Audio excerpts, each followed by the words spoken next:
सिंह बिला के विशाल हॉल में शमशान घाट जैसी खामोशी फैली हुई थी। फानूस की रोशनियां पूरे आबोताब से चमक रही थीं, मगर वहां पर मौजूद हर इंसान का चेहरा मुरझाया हुआ था।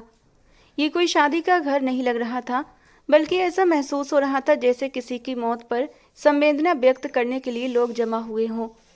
ईशा लाल शादी के जोड़े में सजी फर्श पर बिछी सफेद चांदनी पर बैठी थी। उसका सिर घुटनों में छिपा हुआ था और उसका नाजुक सा वजूद किसी सूखे पत्ते की तरह कांप रहा था। उसके सामने पंडित जी ने शादी की सारी तैयारियां कर रखी थीं और कुछ कह रहे थे, मगर उसकी आंखों के सामने मंजर धुंधले से हो रहे थे। वर और वधू फेरों के लिए खड़े हो जाएं। पंडित जी की भारी आवाज हॉल में गूंजी तो ईशा का दिल चाहा कि वो चीख चीख कर इनकार कर दे, कह दे कि ये शादी नहीं, ये जबरदस्ती है। मगर उसकी नज़र अपने साथ खड़े उस शख्स पर गई जिसकी आंखों में खून उतर आया था। वीर सिंह ने अपनी शॉल के नीचे हाथ छिपा रखा था, जहां पिस्तौल की मौजूदगी का एहसास ईशा की रगों में खून जमाने के लिए काफ़ी था। उसने एक नज़र अपने बूढ़े मामा पर डाली, जो वीर सिंह के डर से मूर्तिमान बने खड़े थे। धीरे से उसके वजूद में हलचल हुई और वो उठकर खड़ी हो गई। लेकिन ये हलचल किसी जीवित इंसान की इच्छा अनुसार नहीं थी, बल्कि एक मजबूर लड़की की थी, अपनी जिंदगी से हार थी। वो उसके पीछे पीछे जिंदा लाश की तरह घसीटती जा रही थी और कुछ ही देर में विवाह संपन्न हुआ था और वो वीर सिंह की धर्मपत्नी बन चुकी थी। कोई बधाई नहीं दी गई, कोई मिठाई नहीं बांटी गई, केवल एक भयानक खामोशी थी जो हर ओर नाच रही थी। विवाह संपन्न होते ही वीर सिंह तेजी से आगे बढ़ा। उसने कोई परवाह नहीं की, सब देख रहे थे। उसने ईशा का हाथ इतनी बेरहमी से दबोचा कि ईशा के मुंह से दबी हुई सी चीख निकल गई। उठो! वो एकदम से गरज उठा। ईशा लड़खड़ाते हुए खड़ी हुई। वीर सिंह उसे किसी निर्जीव कठपुतली की तरह घसीटते हुए सीढ़ियों की ओर ले गया। मेहमान, नौकर, मामा सब तमाशा देखते रहे। किसी ने भी सिंह परिवार के सामने बोलने की हिम्मत नहीं की थी। कमरे का दरवाजा इतनी जोर से धड़ाम से बंद हुआ कि ईशा का दिल छलांग लगाकर गले में आ गया। वीर सिंह ने उसे वहां से पकड़कर कमरे के बीच में जोर से झटका दिया था। ईशा अपने भारी लहंगे में उलझकर कालीन पर गिर पड़ी। अभी वो संभल भी नहीं पाई थी कि वीर सिंह उसके सिर पर किसी सजा की तरह उतर आया। क्या लगा था तुम्हें? तुम मेरी बहन को घर से भगा दोगी, उसकी जिंदगी बर्बाद कर दोगी, हमारे परिवार की इज्जत को दागदार करके चैन से रह पाओगी? उसकी आवाज़ में इतनी गरज थी कि कमरे की दीवारें भी कांप उठीं। ईशा ने भीगी आंखें उठाकर उसे देखा। वीर भाई, भगवान की कसम, मैंने खबरदार। वीर सिंह झुका और उसके जबड़े को अपने मजबूत हाथ में जकड़ लिया। उसकी उंगलियां ईशा के नाजुक गालों में धंस रही थीं। आज के बाद अपनी जुबान से मेरा नाम मत लेना, और भाई तो हरगिज मत कहना। ये रिश्ता तुमने आज अपने हाथों से ख़त्म कर दिया है। जिस तरह मीरा मेरी बहन थी और मीरा की दोस्त होने के नाते तुम भी मेरी बहन के समान थीं और मुझे भाई कहती थीं। लेकिन अब अगर तुम्हारी जुबान पर यह नाम आया तो तुम्हारी जबान काट दूंगा। ईशा दर्द से बिलक उठी, मगर वीर सिंह की आंखों में दया की कोई झलक नहीं दिखाई दी। वो क्रूर नज़रों से उसे देख रहा था। बहुत शौक था ना तुम्हें सिंह बिला की बहू बनने का? देखो, बना दिया मैंने तुम्हें। लेकिन याद रखना ईशा, ये कमरा तुम्हारे ससुराल का कमरा नहीं, ये तुम्हारी जेल है, और मैं तुम्हारा पति नहीं, तुम्हारा जेलर हूँ। उसने एक झटके से उसका जबड़ा छोड़ दिया और ईशा हिचकियों के साथ रोने लगी। मैं बेगुनाह हूँ। मैंने मीरा को रोका था, उसे समझाने की हर मुमकिन कोशिश की थी कि ये गलत कदम ना उठाओ। मैं तो घर वालों को भी फ़ोन करने वाली थी, लेकिन उसने मेरा फ़ोन छीन लिया था। आप विश्वास क्यों नहीं करते? वो बड़बड़ाई, खुद को बचाने की आखिरी कोशिश कर रही थी। वीर सिंह ने एक तंज भरी और जहरीली हंसी के साथ उसे देखा। विश्वास? तुम जैसी दो कौड़ी की लड़कियों पर विश्वास करना पाप है। तुमने मेरी पीठ में छुरा घोंपा है ईशा। मीरा तो बचपने में बहक गई, लेकिन उसकी सहायक तुम थी। तुम चाहती थीं कि वो भाग जाए ताकि इस घर में तुम्हारा रास्ता साफ हो सके। वो चलता हुआ ड्रेसिंग टेबल के पास गया, वहां पर रखे पानी के जग को उठाया और पूरी ताकत से दीवार पर दे मारा। कांच के टुकड़े हर तरफ बिखर गए। ईशा डर के मारे सिमट कर घुटनों में सिर रखे बैठी थी। वीर सिंह वापस उसके पास आया, उसके कान के पास झुककर धीरे से फुसफुसाया, एक ऐसी फुसफुसाहट जो चीख से भी ज्यादा डरावनी थी। आज से तुम्हारी जिंदगी का सूरज डूब चुका है। इस चार दीवारी में अब तुम सड़ोगी, घुट घुट कर मरोगी, लेकिन तुम्हें मौत नहीं आएगी। मैं तुम्हें वो पीड़ा दूंगा कि तुम रोज मौत की दुआ मांगोगी, और मैं तुम्हें जीने पर मजबूर करूंगा। तुम मेरी कैद में हो ईशा, उम्र कैद में। ये कहकर वो पलटा, लाइट का स्विच ऑफ किया और अंधेरे में डूबे कमरे से बाहर निकल गया। दरवाजा बाहर से लॉक होने की आवाज आई। अंदर ईशा अंधेरे में कालीन पर पड़ी अपनी कलाई को सहला रही थी, जहां वीर सिंह की उंगलियों के निशान रह गए थे। वो समझ गई थी कि बाहर की दुनिया के लिए वो दुल्हन थी, लेकिन हकीकत में वो आज से एक ऐसे अपराधी की तरह थी जिसे बिना अपराध किए सजा सुना दी गई थी। बाहर कॉरिडोर में खड़ा वीर सिंह अपनी मुट्ठियों को कस रहा था। उसकी इज्जत और अना पर वार करने वाली लड़की को जबरदस्ती अपने नाम कर लेने के बाद उसके अहंकार को भले ही थोड़ी सी तसल्ली मिल गई थी, मगर उसके दिल में एक अजीब सी बेचैनी थी जिसे वो किसी भी पल, किसी भी तौर समझ नहीं पा रहा था। उस लड़की ने जो किया था वो माफ़ी के काबिल नहीं था। गुस्से के मारे उसने जोर से अपनी मुट्ठियां दीवार पर मारी थीं। अंदर एक तूफान था जो कम होने का नाम नहीं ले रहा था। बार बार मीरा का मासूम चेहरा उसकी निगाहों के सामने घूम रहा था। न जाने उसकी मासूम सी बहन कहाँ है और किस हाल में होगी, जिसे भगाने का जिम्मेदार वो सिर्फ और सिर्फ ईशा को समझ रहा था। ईशा, अगर मीरा को कुछ हुआ तो जिंदा नहीं छोड़ूंगा तुम्हें। ऐसी मौत दूंगा कि तुम्हारी 7 नस्लें भी कांप जाएंगी। कमरे में फर्श पर बैठी ईशा हिचकियों के साथ रो रही थी। उसके दिमाग में बार बार वही मंजर घूम रहा था जिसने उसकी जिंदगी को इस नर्क में धकेल दिया था। सिंहबिला की ऊंची और भव्य हवेली पर सुबह के सूरज की किरणें फैल रही थीं, मगर हवेली के अंदर का माहौल किसी आने वाले तूफान की खबर दे रहा था। यह हवेली शहर के सबसे प्रभावशाली और अमीर व्यक्ति वीर सिंह की थी, जिसके नाम से ही लोग कांपते थे। उसकी मौजूदगी में ऊंची आवाज में सांस लेना भी जुर्म माना जाता था। लेकिन आज आज हवेली के पूरब वाले हिस्से के कमरे में एक अलग ही हलचल मची हुई थी। मीरा, भगवान के लिए ऐसा मत करो, वीर भाई हम सबकी जान ले लेंगे। ईशा ने कांपती आवाज में कहते हुए मीरा का हाथ थाम लिया था, जो जल्दी जल्दी अपने कपड़े बैग में ढूंस रही थी। मीरा, जो वीर सिंह की इकलौती और सबसे प्यारी बहन थी, उसने झटके से अपना हाथ छुड़ाया। उसकी आंखों में बगावत और जुनून जल रहा था। तुम हटो रास्ते से ईशा, मैं इस कैद खाने में अब एक पल भी नहीं रह सकती। भाई की पाबंदियां, उनके आदेश, उनका अहंकार, मेरा दम घुटता है यहाँ पर। तुम तो यहाँ मेहमान के तौर पर हो ईशा, तुम पर ये लोग ज़्यादा पाबंदियां नहीं लगा सकते क्योंकि तुम इस परिवार की नहीं हो। लेकिन मैं अब इनकी पाबंदियां और नहीं सह सकती। आखिर को इंसान हूँ, मैं भी खुलकर सांस लेना चाहती हूँ, और मैंने फैसला कर लिया है कि मैं अहम के साथ जा रही हूँ और मुझे कोई रोक नहीं सकता। ईशा, जो अपने माता पिता की मौत के बाद अपने मामा विपुल जी के घर एक अनाथ की तरह रह रही थी, जैसे जैसे जवान होती गई उसकी जवानी उस पर खूब रंग बिखेर रही थी। और एक दिन उसकी मामी ने एक अमीर बुढ़े से उसका सौदा कर दिया, और जिस रात वो बेहोश करके उसे बुढ़े के साथ ईशा को हमेशा के लिए विदेश भेजने वाली थी, ईशा के मामा को अपनी पत्नी के बारे में, अपनी पत्नी की साजिश के बारे में पता चल गया। लेकिन वो मजबूर थे, अपनी पत्नी के आगे कुछ बोल नहीं सकते थे, मगर अपनी बहन की आखिरी निशानी ईशा को भी बर्बाद होते नहीं देख सकते थे। उन्होंने चुपके से ईशा को घर से भगा दिया और ईशा ने अपनी दोस्त मीरा के घर जाकर पनाह ली। मीरा के घर वाले अच्छे थे, उसे अपने घर में रख लिया और मीरा की तरह उसके साथ सगी बेटियों जैसा व्यवहार करने लगे। मीरा की तरह वो भी वीर सिंह को वीर भाई कहती थी और मीरा को अपनी बहन जैसा मानती थी। और आज जब मीरा इस घर की बंदिशों से तंग होकर घर को छोड़कर जा रही थी, तो ईशा को ये बिल्कुल भी बर्दाश्त नहीं हो रहा था।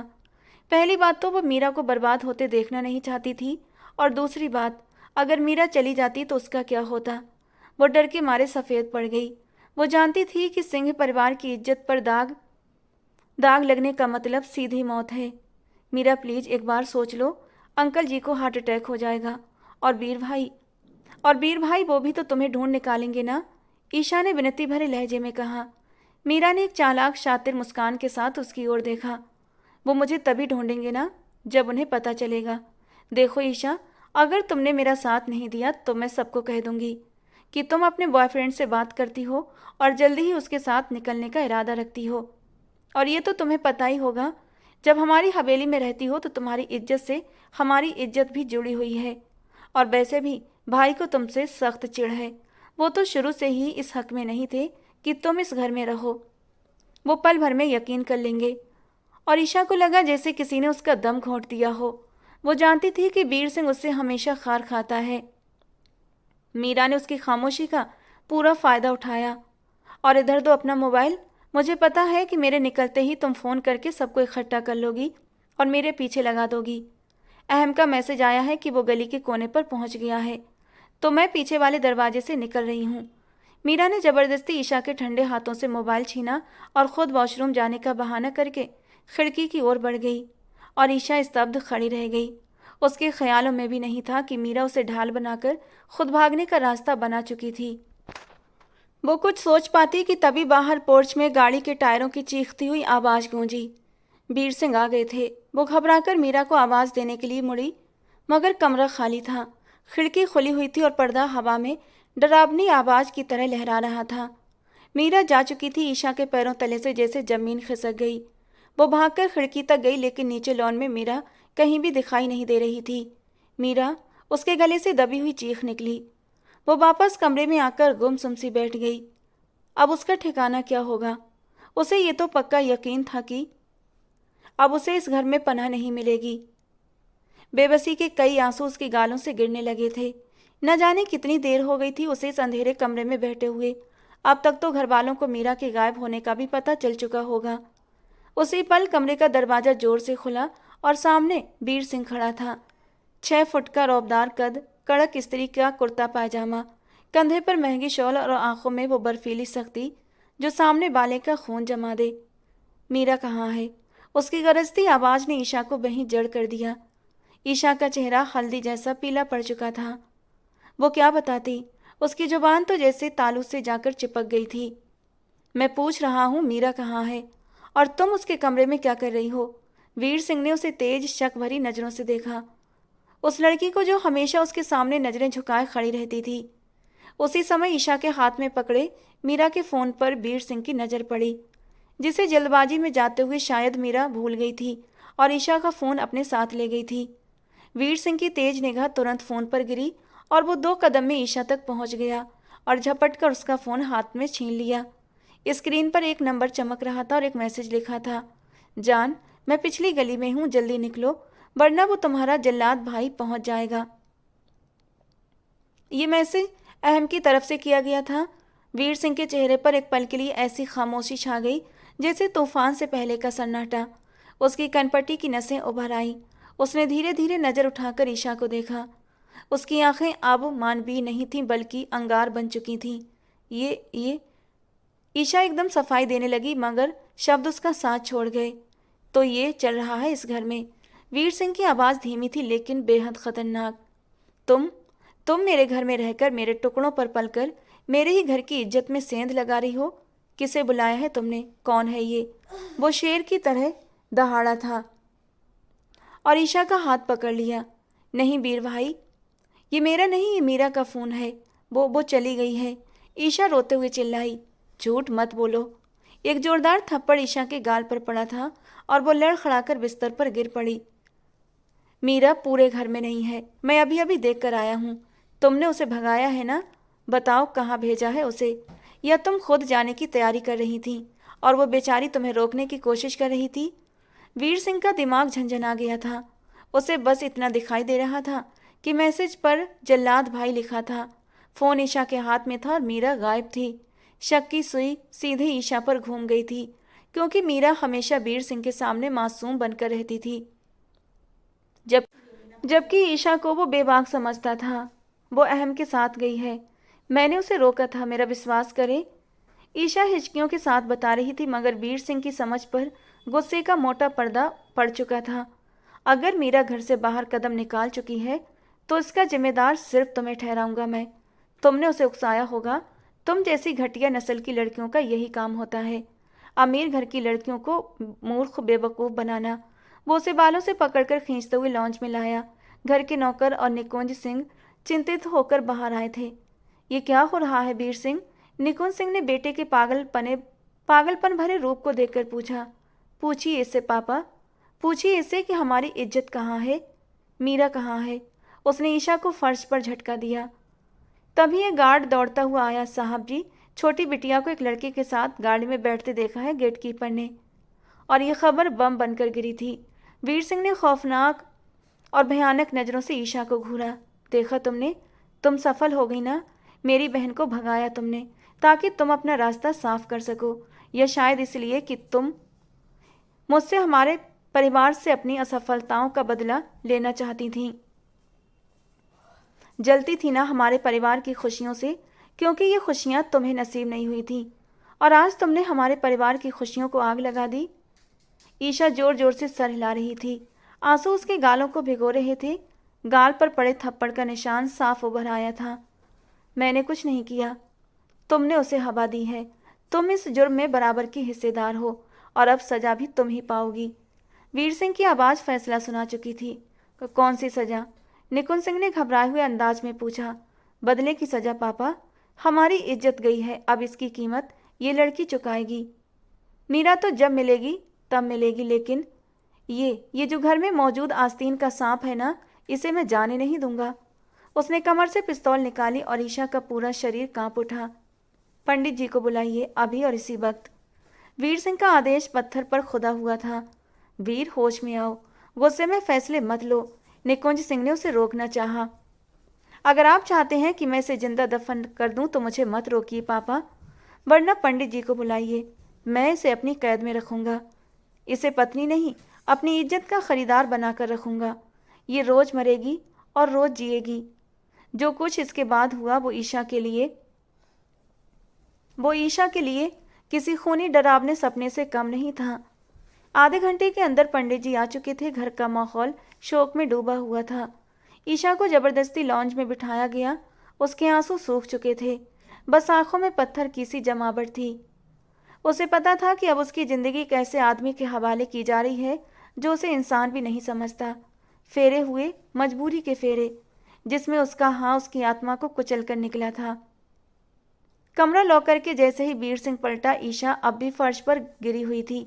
वो धीमे नपे तुले कदमों से उसकी तरफ बढ़ा। उसके जूतों की टक टक ईशा के दिल पर हथौड़े की तरह पड़ रही थी। वो उसके पास घुटनों के बल बैठ गया। ईशा सहमकर खुद को समेट गई। वीर सिंह ने उसका चेहरा अपनी उंगलियों में जकड़ लिया। उसकी आंखों में बीरानी, जहर और अंधेरा तैर रहा था। जानती हो मैंने तुम्हें क्यों चुना? उसकी आवाज़ में फुसफुसाहट थी, मगर एक कयामत भी। क्योंकि अगर मार देता तो तुम एक ही पल में सुकून पा लेती, लेकिन मैं तुम्हें तड़पते हुए देखना चाहता हूँ। तुमने मेरी बहन को मुझसे छीना, मेरी इज्जत को मिट्टी में मिला दिया।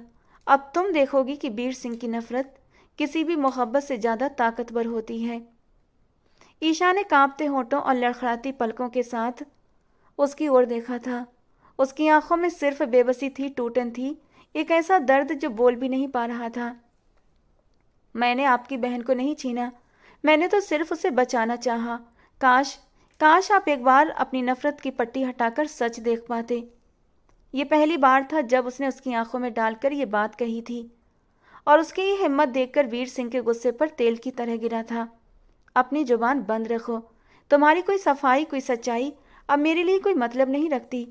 तुम सिर्फ एक मोहरा हो जिसे मैं अपनी मर्जी से चलाऊंगा। उसने उसे झटके से छोड़ दिया। आज की रात तुम्हारी सुहागरात नहीं बल्कि तुम्हारी बर्बादी की पहली रात है। वो उसके सामने बैठा लाल अंगार आंखों से उसे घूर रहा था। शायद वो पीकर आया था, अपने गम को, अपने दुख को कम करने की कोशिश की थी। ईशा ने मुंह फेर लिया, और ये मुंह फेरना जैसे वीर सिंह के गुस्से को हवा दे गया। उसने कसकर ईशा के जबड़ों को दबोच लिया। तुम्हारी इतनी हिम्मत नहीं कि तुम मुझे अकड़ दिखा सको। हर रात तुम्हारी अकड़ और जिद तोड़ूंगा, तुम्हें अपने बिस्तर की शोभा बनाऊंगा, लेकिन मेरे दिल में, मेरी जिंदगी में कभी शामिल नहीं हो सकोगी। वो बेदर्दी से उसके नाजुक होंठों पर झुका था। इतनी शिद्दत से उसे तकलीफ दे गया कि वो तड़प उठी थी। खून की कुछ बूंदें उसके नाजुक होंठों से छलक उठी थीं। उसकी आंखों का जुनून देखकर वो डर गई, लेकिन वीर सिंह अपने होश में कहाँ था। कंधों से पकड़कर उसे बेड पर बिठाया था, लेकिन उंगलियां उसके कंधों में धंसी जा रही थीं। बड़ी बेदर्दी से उसने ईशा को हर चीज़ से आज़ाद किया था। उसकी नाजुकी और उसकी खूबसूरत, नरम, मुलायम, दूधिया धड़कनों को देखते वो बेकाबू हुआ था। और ईशा ने अपनी आंखें बंद कर ली थीं। बेबसी का ये हाल था कि उसने अपने आप को उस जालिम के हवाले कर दिया था। जो बेखुदी या मदहोशी में उसकी धड़कनों पर नहीं झुका था, बल्कि अपने अंदर जलती गुस्से की आग को कम करने के लिए उसके ऊपर झुका था। और उसने उसके वजूद के हर नाजुक हिस्से को बुरी तरह रौंदा था और उसने अपनी सिसकियों को अपने होठों में दबा लिया था। अपनी मनमानी करने के बाद वो उससे दूर हुआ था। अब कमरे में हल्का अंधेरा था, लेकिन उस हल्के अंधेरे में उसके दूधिया चेहरे पर चमकते आंसुओं की बूंदें साफ दिखाई दे रही थीं। लेकिन उन आंसुओं का, उन सिसकियों का वीर सिंह के पत्थर दिल पर कोई असर नहीं हुआ था। शर्ट के बटन लगाता हुआ वो पीछे हटा था। यहीं अब अंधेरे में बैठकर सोचो कि तुमने किससे टकराने की हिम्मत की है। वो खड़ा हुआ, कमरे की सारी लाइटें बंद की और बाहर चला गया। कमरा काले अंधेरे में डूब गया। बाहर बारिश शुरू हो चुकी थी। बादलों की गड़गड़ाहट और बिजली की कड़क बिल्कुल वीर सिंह की आवाज़ जैसी लगी, सख्त, बेरहम, काटने वाली। ईशा ने बेबस होकर घुटनों में सिर देकर रोना शुरू कर दिया। ऐसा रोना जैसे दिल फट जाए। वो अनाथ थी, बेसहारा थी, लेकिन बदचलन नहीं थी, और आज उस पर बदचलनी की मोहर लगा दी गई थी। उसके वजूद को रौंद दिया गया था। वो सारी रात उसी ठंडे फर्श पर बैठी रही। उसकी आंखें, उसका चेहरा, उसका दिल अब सूज चुका था। उसे मीरा पर गुस्सा आ रहा था, उस दोस्त पर जिसने अपनी खुशी के लिए ईशा की पूरी जिंदगी बर्बाद कर दी।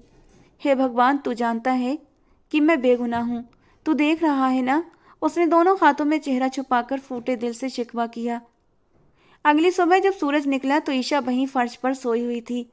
दरवाजा खुला, नौकरानी अंदर आई। बिटिया उठ जाओ। नौकरानी की आवाज में सहानुभूति कम और डर ज्यादा था। ईशा हड़बड़ाकर उठी। उसका पूरा शरीर थर्रा रहा था। दरवाजे पर वीर सिंह खड़ा था। वो एकदम फ्रेश दिखाई दे रहा था, तैयार होकर ऑफिस जाने के लिए। उसके चेहरे पर रात के तूफान के भाव नहीं, बल्कि एक ठंडी संतुष्टि थी। उठ गई? उसने सपाट लहजे में पूछा। ये मत समझो कि अब विवाह हो गया तो तुम रानी बनकर राज करोगी। नाश्ता तैयार है, लेकिन आओ, और सबके साथ नहीं, बल्कि रसोई में नौकरों के साथ नाश्ता करोगी, क्योंकि मेरी नज़र में तुम्हारी औकात अभी भी एक नौकरानी से अधिक नहीं है। ईशा के दिल पर जैसे चुभन हो गई। उसने मुश्किल से अपने आंसू रोके। और हाँ, वीर सिंह ने जाते जाते पलट कर कहा, मीरा की तलाश मैंने शुरू कर दी है। जिस दिन वो मिलेगी उस दिन सारा सच सामने आएगा। और दुआ करना कि तुम सच्ची हो, क्योंकि अगर मीरा ने पुष्टि कर दी कि तुम उसके फरार होने में शामिल थी, तो फिर जो हाल मैं तुम्हारा करूँगा ना, वो इतिहास में दर्ज होगा। मुझे यकीन तो पूरा है कि तुमने ही मीरा को भगाया है, लेकिन फिर भी मैं मीरा के मुंह से सुनकर पुष्टि करना चाहता हूँ। वो चला गया, अपनी परफ्यूम की खुशबू और धमकियों की प्रतिध्वनि छोड़कर। ईशा दीवार के सहारे खड़ी हो गई। उसके होठों पर एक कड़वी मुस्कान आई। जिस दिन सच सामने आएगा वीर सिंह, उसने दिल में कहा, उस दिन आपका पछतावा शुरू होगा, और तब मैं आपको माफ़ नहीं करूँगी। उसने अपना दुपट्टा सीधा किया, आंसू पोंछे और सिर उठाकर कमरे से बाहर कदम रखा। वफा की जंजीर उसके पैरों में पड़ चुकी थी। अब देखना ये था कि ये जंजीर उसे तोड़ती है या वो उस जंजीर को पिघला देती है। हवेली की ऊंची दीवारों में बंद ईशा के लिए समय जैसे थम सा गया था। हर गुजरता दिन उसके लिए नई आपदा लेकर आता, और हर रात एक नया दर्द। वो हर रात उसके नाजुक वजूद पर अपनी नफरतें उड़ेलता था। विवाह के बाद 2 सप्ताह उसकी जिंदगी के सबसे भयानक दिन थे, जिनमें उसने अपने आत्मसम्मान को रेजा रेजा होते देखा। वीर सिंह ने अपने कहे हुए हर शब्द की पूरी पालना की थी। उसने ईशा को पत्नी नहीं बल्कि एक अपराधी बनाकर रखा था। उसे घर के किसी सदस्य से बात करने की अनुमति नहीं थी। ईशा पूरा पूरा दिन घर के कामों में व्यस्त रहती। नौकरों के रोकने के बावजूद वीर सिंह का आदेश था कि ईशा इस घर की बहू नहीं बल्कि नौकरानी है, और उसे अपनी औकात याद रखनी चाहिए। ईशा के हाथ जो कभी किताबें थामते थे, अब साबुन और झाड़ू से खुरदरे हो चुके थे। उसका रंग जो गुलाब की तरह खिलता था, अब मुरझाए पत्तों की तरह पीला पड़ चुका था। आंखों के चारों ओर गहरे काले घेरे उसकी बेबस रातों की गवाही दे रहे थे। लेकिन वीर सिंह की नज़रों में नफरत की इतनी मोटी पट्टी लगी थी कि उसे ईशा की चुप्पी में छिपी चीखें सुनाई नहीं देती थीं। मीरा के न मिलने की जलन और गुस्सा वीर सिंह को और भी कठोर बना देता था। एक रात जब ईशा किचन में बर्तन धो रही थी, उसका सिर दर्द से फटा जा रहा था और शरीर बुखार से तप रहा था। वीर सिंह पानी पीने के इरादे से अंदर आया। ईशा को सिंक पर झुके देखकर उसके होंठों पर एक तंज भरी मुस्कान उभरी। क्या नाटक है ये? उसकी ठंडी आवाज़ सुनकर ईशा चौंकी और हाथ से प्लेट छूटकर फर्श पर गिरी और प्लेट के टुकड़े टुकड़े हो गए। वीर सिंह का पारा चढ़ गया।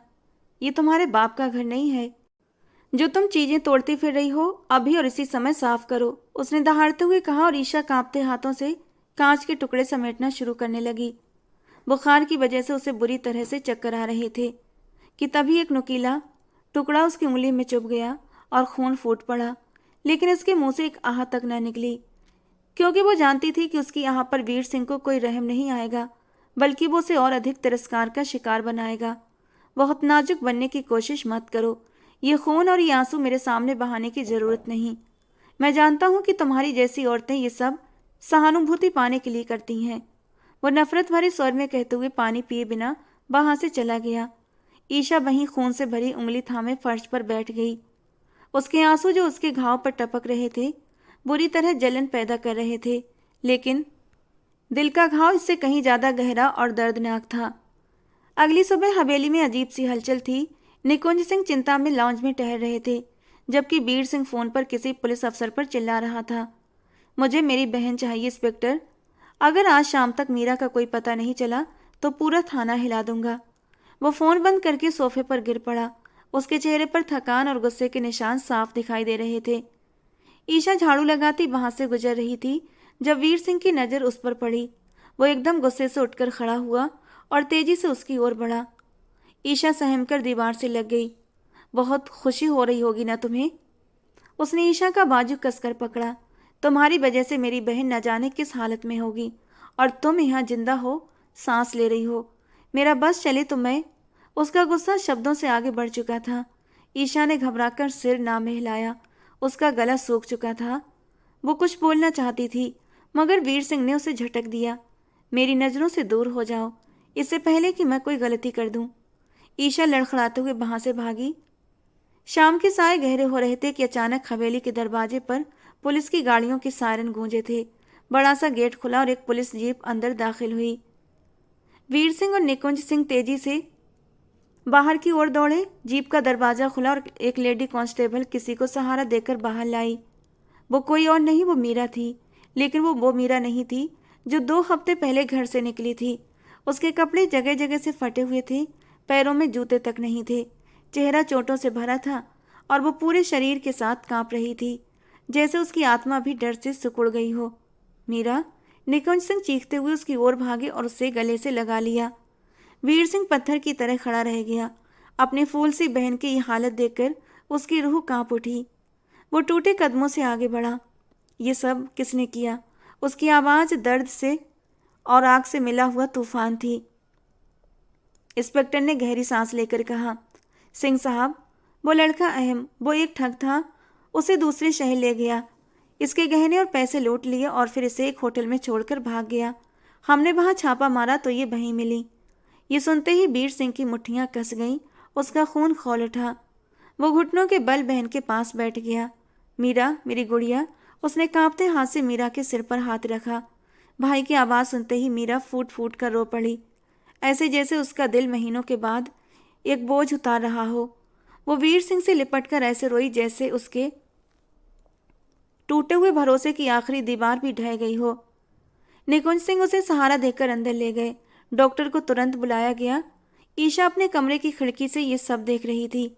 उसके दिल में मीरा के लिए दर्द उमड़ आया। हालांकि यही मीरा उसकी जिंदगी को नर्क बनाने का कारण बनी थी, फिर भी ईशा का दिल इंसानियत से खाली नहीं था। कुछ देर के बाद जब मीरा को होश आया तो वो बिस्तर पर लेटी छत को घूर रही थी। वीर सिंह उसके सिरहाने बैठा उसका हाथ सहला रहा था। भाई! मीरा की कमजोर आवाज निकली। मैं यहाँ हूँ गुड़िया, मैं उस अहम को जिंदा नहीं छोड़ूंगा। लेकिन मुझे तुमसे भी शिकायत है मीरा, बहुत नाराज हूँ तुमसे। एक बार अपने भाई पर भरोसा तो करती। अगर तुम्हें उस लड़के से मोहब्बत थी तो मुझे बताती, मैं उसकी पूरी इंक्वायरी निकलवाता, और अगर वो मुझे तुम्हारे लायक लगता तो मैं खुद ही उससे तुम्हारी शादी करवाता। लेकिन तुमने तो खुद ही सब कुछ डिसाइड कर लिया। लेकिन अब भी कुछ नहीं बिगड़ा। तुम चिंता मत करो, सब ठीक हो जाएगा। वीर सिंह ने उसे भरोसा दिलाया और मीरा ने आंखों से बहते आंसुओं के बीच भाई को देखा। अहम ने मुझे धोखा दिया भाई, मगर मैंने भी किसी को धोखा दिया है। वीर सिंह चौंक गया। क्या मतलब? मीरा ने हिचकी लेते हुए कहा। ईशा। ईशा कहाँ है? ईशा का नाम सुनते ही वीर सिंह के चेहरे पर कठोरता आ गई। उसका नाम मत लो। उसी ने तुम्हें भगाया था ना। मुझे पता है कि मेरी बहन कितनी मासूम है और वो लड़की ईशा कितनी तेज तर्रार। मुझे वो लड़की शुरू से ही पसंद नहीं थी। जरूर उसने ही तुम्हारे दिमाग में ये सारी खुराफात डाली होगी और वो अब अपने किए की सजा भुगत रही है। मैंने उसकी जिंदगी को एक नर्क बनाकर रख दिया है। तुम चिंता मत करो। ये सुनते ही मीरा तड़प कर उठने की कोशिश करने लगी। नहीं भाई नहीं, ये आपने क्या कर दिया? वो बुरी तरह तड़प रही थी। वीर सिंह उसे संभालने लगा। क्या हुआ मीरा? लेट जाओ। मीरा ने वीर सिंह का हाथ पकड़ लिया। ईशा बेगुनाह है भाई, वो बेगुनाह है। उसने मुझे भगाया नहीं था, बल्कि उसने तो मुझे रोका था। वो मेरे पैरों में गिर गई थी कि मत जाओ ईशा, अंकल की इज्जत खराब हो जाएगी। वो तो आपको फ़ोन करके बताने वाली थी, लेकिन मैंने उसका फ़ोन भी छीन लिया ताकि वो किसी को कुछ बता न सके। मैं प्यार में अंधी हो चुकी थी। मैंने उसे धक्का दिया और भाग गई। मैंने जानबूझकर अपना मोबाइल उसके हाथ में छोड़ दिया था ताकि आपको लगे कि वो मिली हुई है। मैं डर रही थी कि अगर पकड़ी गई तो आरोप उस पर डाल दूंगी। भाई वो मासूम है और मैं गुनहगार। आपने उसे सजा क्यों दी? मीरा के शब्द किसी पिघले हुए शीशे की तरह वीर सिंह के कानों में घुस रहे थे। उसका दिमाग शिथिल हो गया था। पैरों तले से जमीन सरक गई। वो पत्थर का बना मीरा को देख रहा था और उसके कानों में ईशा की बही फरियादें गूंजने लगीं जो उसने शादी वाली रात की थीं। मैं बेगुनाह हूँ, मेरा विश्वास करो। ईश्वर गवाह है, मैंने कुछ नहीं किया। वीर सिंह को लगा जैसे किसी ने उसका दिल निकाल कर बाहर रख दिया हो। उसने अपने अहंकार और गुस्से में आकर एक मासूम लड़की की जिंदगी बर्बाद कर दी थी। उसने उस पर वो अत्याचार किए थे जो किसी दुश्मन के साथ भी नहीं किए जाते। उसके हाथ कांपने लगे। उसे अपने हाथों पर ईशा का खून महसूस होने लगा। वो अचानक उठकर खड़ा हुआ। ये तुम क्या कह रही हो मीरा? उसकी आवाज़ में कंपन था। सच कह रही हूँ भाई, ईशा को बचा लो। उसने मेरी खातिर अपनी इज्जत दांव पर लगा दी और मैंने। मीरा फिर से रोने लगी। वीर सिंह वहां एक पल भी नहीं रुक सका और पागलों की तरह कमरे से बाहर निकला। उसे अपना आप दुनिया का सबसे घटिया और दीन इंसान लग रहा था।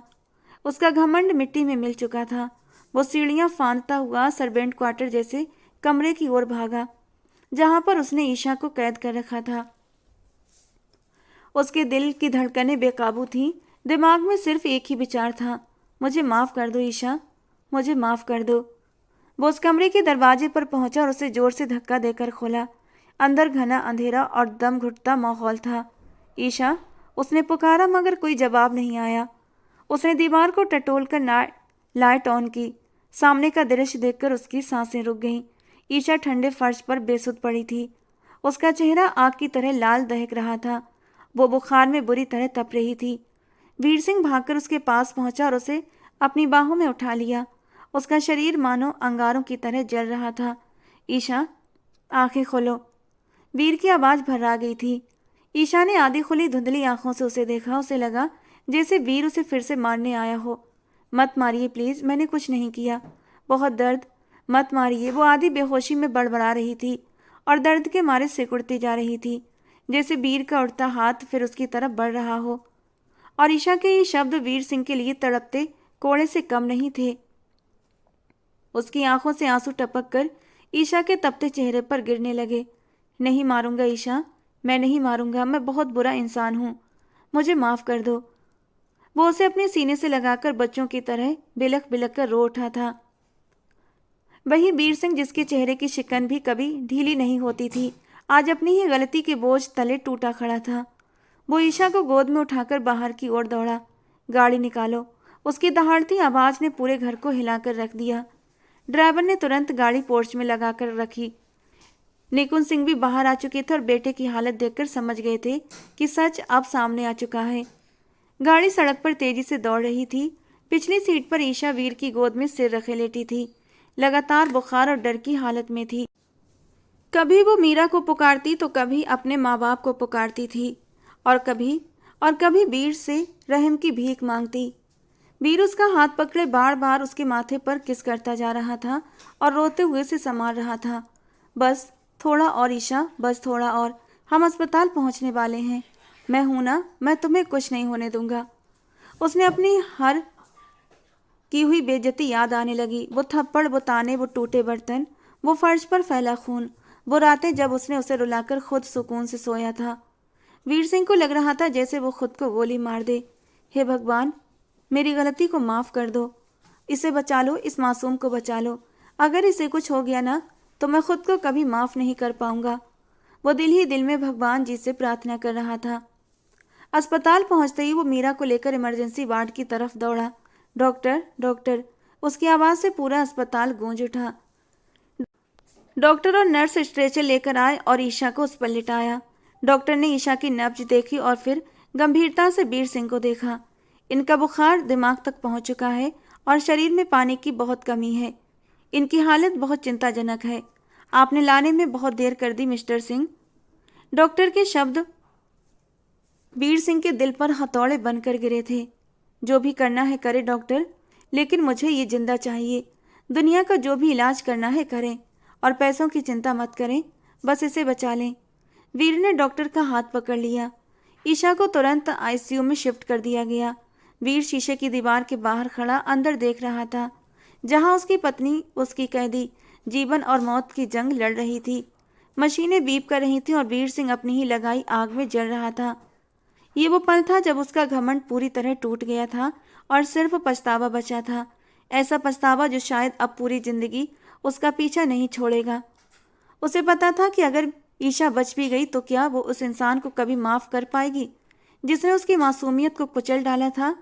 मगर फिलहाल सवाल माफी का नहीं था, सवाल ईशा की जिंदगी का था। अस्पताल की सफेद बिस्तर से हवेली के भव्य बेडरूम तक का सफर ईशा ने तय तो कर लिया, मगर जो ईशा अस्पताल गई थी वो वापस नहीं आई। वापस आने वाली लड़की एक चलती फिरती लाश थी, जिसके अंदर से आत्मा खींच ली गई थी। हवेली का नक्शा बदल चुका था। वही वीर सिंह जो कभी इस घर में अपनी आवाज की गड़गड़ाहट से सबको डराता था, अब ईशा के कदमों की आहट का मोहताज हो गया था। ईशा की मासूमियत साबित होने और मीरा की असली हकीकत सामने आने के बाद वीर के पैरों तले से सिर्फ जमीन ही नहीं खिसकी थी, बल्कि उसके सर से आसमान भी हट चुका था। वो दिन रात ईशा की देखभाल में लगा रहता, अपने हाथों से उसे दवा खिलाता, उसके लिए खाना लाता, यहाँ तक कि ऑफिस जाना भी छोड़ चुका था। उसे डर था कि अगर वो उसकी नज़रों से ओझल हुई तो कहीं गायब ना हो जाए। मगर ईशा का रवैया वीर के लिए मौत से भी भयानक था। वो उसे न देखती थी, न उसकी किसी भी बात का जवाब देती थी।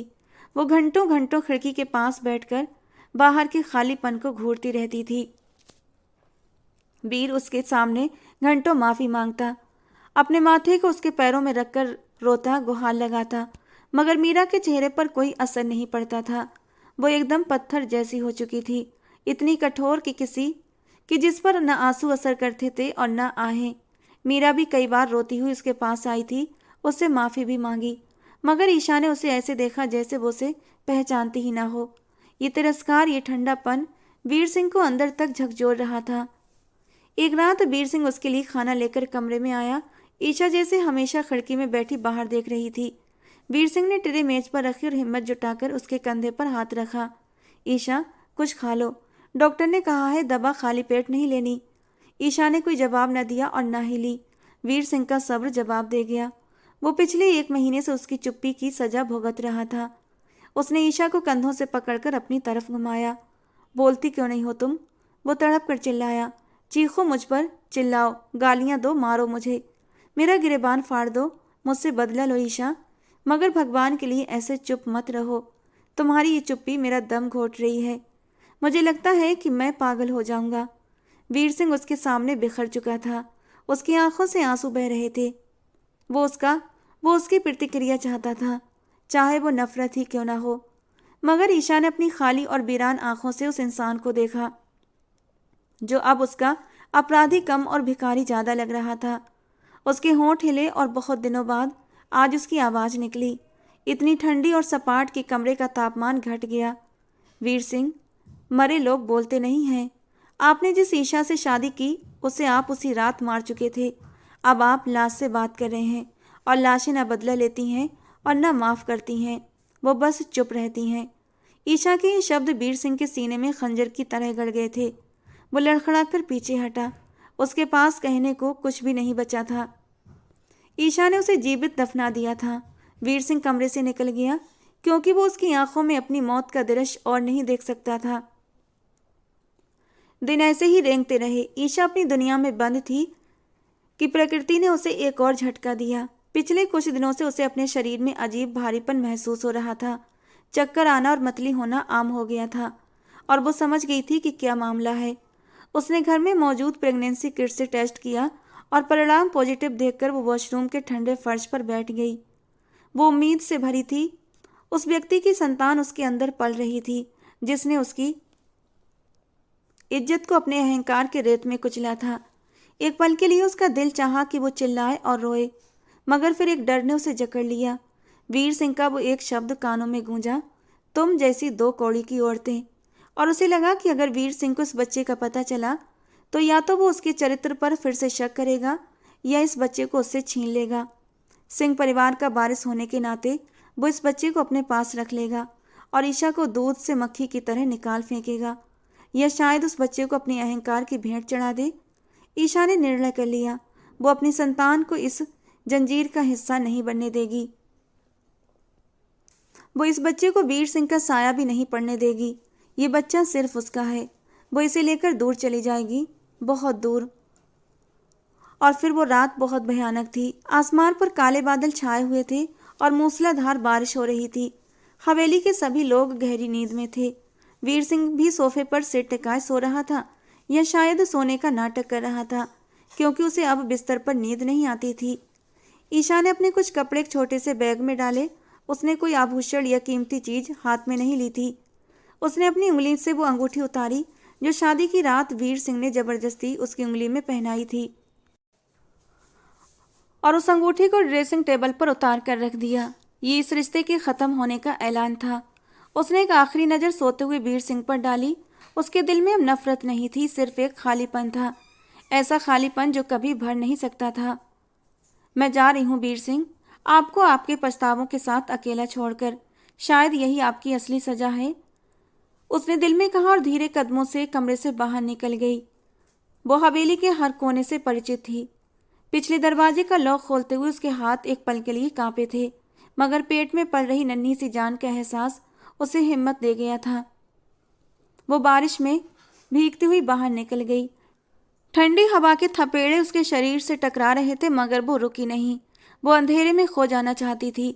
सड़क पर चलते हुए उसने पीछे मुड़कर एक नज़र उस भव्य महल को देखा था जो उसके लिए नर्क साबित हुआ था।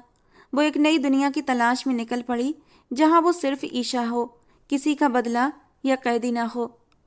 अगली सुबह वीर सिंह की आंख खुली तो उसे कमरे में अजीब सी वीरानी और खामोशी महसूस हुई। बारिश रुक चुकी थी मगर हवा में ठंडक थी। उसने बिस्तर की तरफ देखा, वो खाली था। उसे लगा ईशा वॉशरूम में होगी या फिर शायद नीचे गई होगी। वो उठकर फ्रेश होने के लिए चला गया। जब वो बाहर निकला तो उसकी नज़र ड्रेसिंग टेबल पर पड़ी जहां रोशनी में कुछ चमक रहा था। वो आगे बढ़ा और उस अंगूठी को उठा लिया।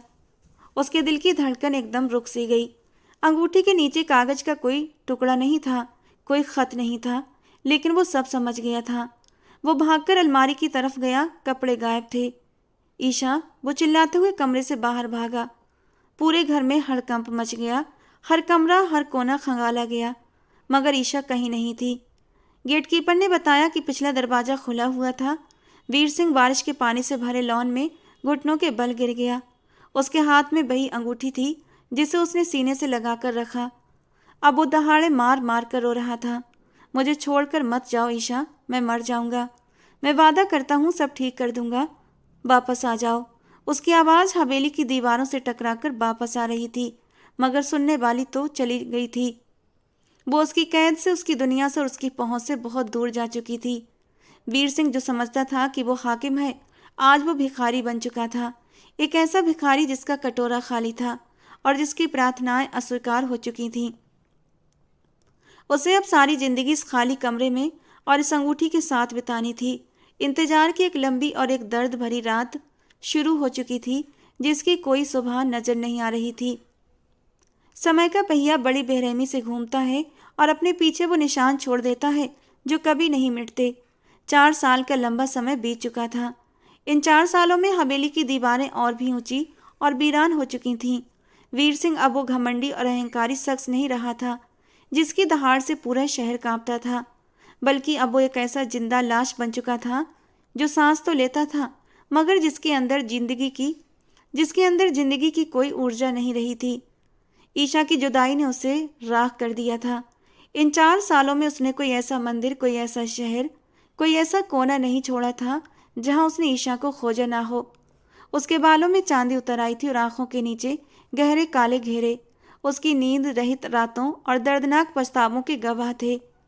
अब वो अपने बिजनेस, अपनी संपत्ति और अपनी शानो शौकत से बेपरवाह हो चुका था। उसका एकमात्र उद्देश्य सिर्फ ईशा को ढूंढना था और उसके पैरों में गिरकर अपनी आखिरी सांस लेना था। निकुंज और मीरा उसकी ये हालत देखकर खून के आंसू रोते थे, क्योंकि वो जानते थे कि वीर सिंह को उसका अहंकार मार चुका है और अब उसकी लाश को केवल ईशा ही जीवित कर सकती थी। मगर ईशा का कहीं भी कोई नामो निशान नहीं था। दूसरी तरफ शहर के शोर शराबे से दूर एक सुहावनी वादी के एक छोटे से कस्बे में ईशा अपनी अलग दुनिया बसा चुकी थी। वो एक प्राइवेट स्कूल में टीचर थी और एक छोटे से किराए के फ्लैट में अपनी जिंदगी की पूरी पूंजी अपने 2.5 साल के बेटे रोहन के साथ रह रही थी। इन 4 सालों ने ईशा को भी बदल दिया था।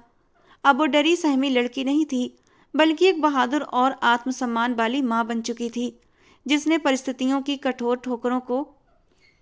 ठोकरों का अकेले सामना किया था।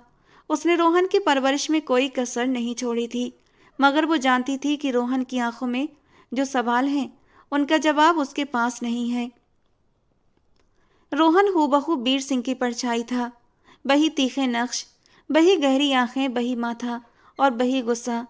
जब वो उसे देखती तो उसका दिल दहल जाता था, क्योंकि उस मासूम चेहरे में उसे अपना अतीत दिखाई देता था। वो वीर सिंह को भुलाना चाहती थी, मगर रोहन का वजूद उसे हर पल उस व्यक्ति की याद दिलाता था जिसने उसकी आत्मा को कुचल दिया था। ईशा ने कसम खाई थी कि वो अपने बेटे पर कभी भी उस क्रूर पिता का साया नहीं पड़ने देगी, मगर तकदीर के फैसले इंसान की कस्मों के बंदिशों के पाबंद नहीं होते। एक दिन स्कूल में वार्षिक फंक्शन था। ईशा स्टेज के इंतजाम में बिजी थी, जबकि रोहन ग्राउंड में दूसरे बच्चों के साथ खेल रहा था। उसी शहर में वीर सिंह अपनी एक जमीन के विवाद के सिलसिले में आया हुआ था और संयोग से उसी स्कूल के प्रिंसिपल उसके पुराने परिचित थे, जिन्होंने उसे फंक्शन में विशेष अतिथि के रूप में आमंत्रित किया था। वीर सिंह का मन नहीं था, मगर वो इनकार नहीं कर सका और भारी कदमों के साथ स्कूल के गेट के अंदर दाखिल हुआ। अभी वो ग्राउंड से गुजर ही रहा था कि उसकी नज़र एक बच्चे पर पड़ी जो भागते हुए ठोकर खाकर गिर गया था और उसके घुटने से खून निकल रहा था।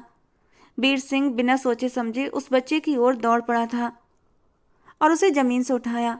बेटा, आप ठीक हो? उसने नरमी से पूछा और अपनी जेब से रुमाल निकालकर उसके घाव पर रख दिया।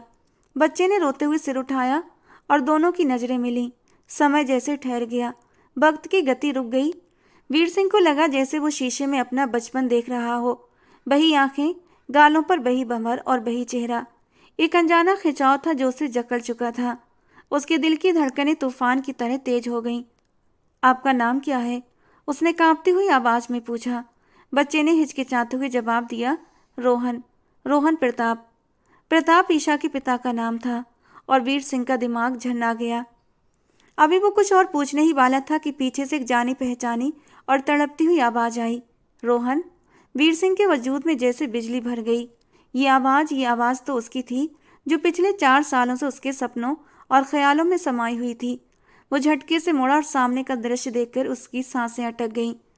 कुछ कदम की दूरी पर ईशा खड़ी थी, सफेद साधारण साड़ी में, चेहरा स्थिर मगर आंखों में दुनिया भर का आश्चर्य और भय। वो एकदम से दौड़ी और वीर सिंह के हाथ से रोहन को लगभग छीनते हुए अपने सीने में छिपा लिया, जैसे कोई उससे उसकी जान छीन रहा हो। खबरदार, खबरदार, जो मेरे बेटे को हाथ भी लगाया। वो शेरनी की तरह दहाड़ उठी। वीर सिंह लड़खड़ाकर पीछे हट गया। उसकी आंखें पानी से भर गईं। उसके सामने उसकी ईशा खड़ी थी और उसके हाथ में उसका खून, उसका बेटा था। ईशा, तुम? और ये मेरा बेटा है? वो अनिश्चितता और खुशी के मिले जुले एहसास से बड़बड़ाया। वो आगे बढ़ना चाहता था, अपनी पत्नी, अपने बच्चे को सीने से लगाना चाहता था, मगर ईशा ने हाथ उठाकर उसे वहीं रोक दिया। रुको वीर सिंह। एक कदम भी आगे मत बढ़ना। ये मेरा बेटा है, सिर्फ मेरा। इस पर तुम्हारा कोई हक नहीं। तुम तो वही हो जो अपनी संतान को शक की नज़र से देखते थे। तुम तो वही हो जिसने मुझे इसलिए घर से निकाला कि मैं बदकिरदार थी। आज किस मुंह से इसे अपना बेटा कह रहे हो? ईशा के शब्द पिघले हुए शीशे की तरह वीर सिंह के कानों में उतर रहे थे। मैंने तुम्हें घर से नहीं निकाला ईशा, तुम खुद मुझे और घर को छोड़कर गई थी। उसे अपनी आवाज़ खुद ही किसी गहरे कुएं से आती महसूस हुई। खोखली सी दलील, खोखली सी आवाज़। और ईशा हंसी थी, जहरीली हंसी। तुम्हारे इरादे वही थे वीर सिंह। अगर मैं खुद घर से न निकलती तो तुम मुझे ऐसे ही और गाली और बदकिरदार कहकर, खुद धक्के देकर घर से निकाल देते। उसकी बात सुनकर वो वहीं घुटनों के बल जमीन पर बैठ गया। उसका सारा घमंड, सारी अना मिट्टी में मिल चुकी थी। सैकड़ों लोगों की मौजूदगी का उसे कोई एहसास नहीं था। वो हाथ जोड़कर बच्चों की तरह रो पड़ा। मैं अपराधी हूँ ईशा, मैं बहुत बड़ा पापी हूँ। मैंने तुम पर अत्याचार किया, मैंने अपनी ही खुशियों को आग लगा दी। मैं भगवान को साक्षी मानकर कहता हूँ कि मैं इन 4 सालों में हर रोज़ मरा हूँ। मुझे सजा दो, मुझे मार डालो, मेरे टुकड़े कर दो, मगर मुझसे मेरी संतान और मेरी पत्नी मत छीनो। मैं तुम्हारे पैरों की मिट्टी बनकर रहूंगा, बस मुझे ठुकराओ मत। वीर सिंह की ये हालत देखकर वहां लोग मौजूद थे और स्तब्ध खड़े थे। रोहन भी माँ की गोद में जाकर सिमट गया था और हैरानी से उस अजनबी व्यक्ति को देख रहा था जो उसकी माँ के सामने रो रहा था। ईशा का दिल भी खून के आंसू रो रहा था, मगर उसके दिमाग पर अतीत के जख्म अब भी ताज़ा थे। वो उस व्यक्ति पर फिर से भरोसा कैसे कर सकती थी जो उसे जानवरों से भी नीचा समझ चुका था। उठो वीर सिंह, ये ड्रामा बंद करो, ईशा ने सख्त लहजे में कहा। तुम्हारे आंसू मेरे जख्म नहीं भर सकते। शीशा जब टूटता है तो जुड़ तो सकता है, मगर दरारें हमेशा रहती हैं। मैंने इन 4 सालों में अकेले इस बच्चे को पाला है। जब इसे रात को बुखार होता था तब तुम कहाँ थे? जब ये पापा कहकर रोता था तब तुम कहाँ थे? आज जब मैंने इसे जीना सिखा दिया तो तुम अपना हक जताने आ गए हो। जाओ यहाँ से, हमें हमारे हाल पर छोड़ दो। ईशा ने रोहन का हाथ पकड़ा और मुड़ने लगी। ईशा, वीर सिंह ने टूटी हुई चीख से उसे रोका। मत जाओ, मैं कसम खाता हूँ मैं तुम्हें अब कभी कोई तकलीफ नहीं दूंगा। मैं अपना हक मांगने नहीं आया, मैं भीख मांगने आया हूँ। एक मौका, सिर्फ एक मौका दे दो मुझे अपने पापों का प्रायश्चित करने का। हमारे बेटे को देखो, क्या तुम्हें उसकी आंखों में वो तड़प नहीं दिखती जो एक बाप के लिए होती है? क्या तुम उसे वो खुशी नहीं दोगी जिसका वो हकदार है? मेरी सजा मुझे दो, पर मेरे बेटे को अनाथ मत बनने दो। ईशा के कदम रुक गए।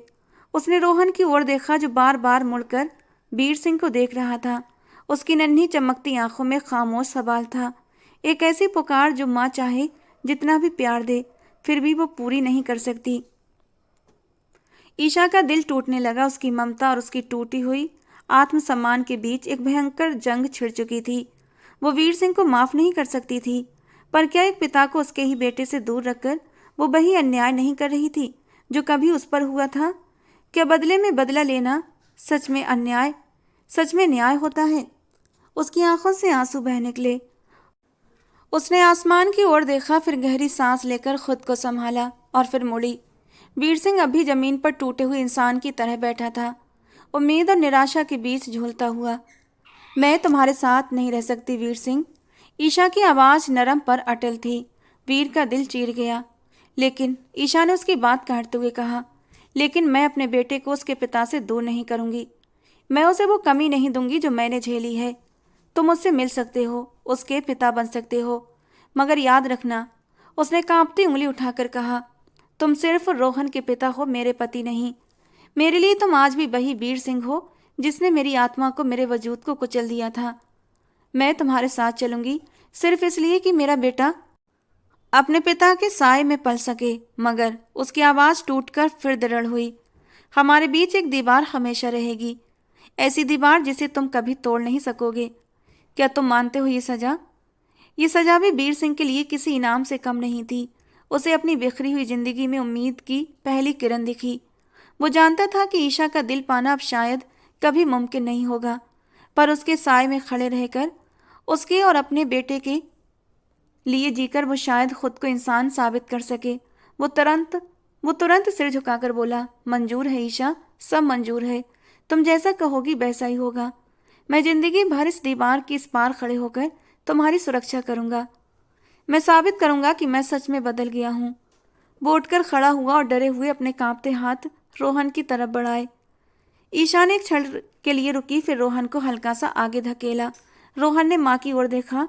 ईशा ने आंखों से इजाजत दी तो वो छोटा सा एंजल आगे बढ़ा और वीर सिंह की गोद में झपट पड़ा। वीर सिंह ने उसे कसकर पकड़ा और बेकाबू होकर रो पड़ा। ये आंसू पछतावे के आंसू भी थे और आभार के भी। शाम के समय जब भी गाड़ी में लौट रहे थे, दृश्य कुछ ऐसा था कि रोहन वीर सिंह की गोद में सिर रखकर सो रहा था और वीर सिंह ड्राइविंग सीट पर बैठकर बार बार उसे देख रहा था, जैसे यकीन कर रहा हो कि ये सपना नहीं है। ईशा पिछली सीट पर बैठी खिड़की से बाहर तेजी से गुजरते हुए पेड़ों को देख रही थी। गाड़ी में चुप्पी थी, लेकिन अब ये चुप्पी भयभीत नहीं थी। वीर सिंह के बैक व्यू मिरर से ईशा को देखा। उसकी आंखों में अब हुकूमत नहीं थी, बल्कि एक विनम्रता और आत्मसमर्पण था। वो जानता था कि आगे का सफर लंबा और कठिन है। टूट चुकी वफा की जंजीर को फिर जोड़ा गया था, लेकिन इस बार उसमें प्यार की कड़ियां नहीं थीं, बल्कि समझौते और त्याग की कड़ियां थीं।